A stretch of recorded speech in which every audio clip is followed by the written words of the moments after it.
When chatting about infamous mob bosses, Frank Cali might come to mind. Born in New York City in 1965, this fellow was part of the Gambino family. He might not have been as showy as some others, but don't be fooled. He played a significant role in that circle, reaching the boss level in 2015.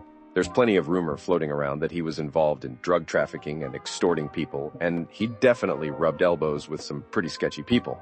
But the details are a bit fuzzy. It's kind of difficult to keep tabs on a guy when his MO includes staying out of the limelight, you know?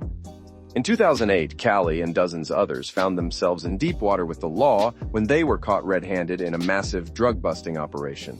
Cali pleaded guilty to conspiring to extort money, and that landed him in the slammer for a little over a year. After that, things stayed pretty quiet, but all good things must come to an end, and for Cali, that meant tragically. He was gunned down right outside his home on Staten Island in 2019. The shocking murder of the supposed crime boss unleashed a frenzy among the public, the media, and law enforcement. Speculations ran wild. Was it an inside job, a mob war, or just a random happenstance? It was a real-life whodunit, and the possibilities seemed endless. The authorities were all over this case, obviously, but the answers didn't come quickly. Experts quickly dove headfirst into solving this mystery, too. Criminologists, mafia historians, and everyone else with an interest in organized crimes discussed the murder at length, dissecting every small detail, looking for any sign pointing toward the potential culprits. Slowly but surely, things began to clear up. Within days of the murder, the law got its first big break. Surveillance footage showed the final moments of Cali's life. A truck had backed into his car, and a man was seen talking and shaking hands with Cali. Suddenly, shots were fired, and just like that, Cali's life was over. Now for the big reveal. It wasn't a mob war after all.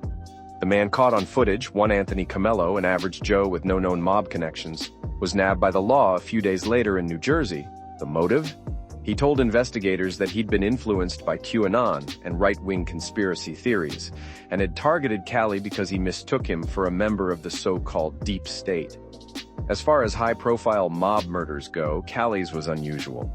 The public expected mafia wars, rivalries, gangster grudges, the kind of stuff you see in movies. But a random guy with no mob ties getting suckered into conspiracy theories? That's wilder than any mob movie plot.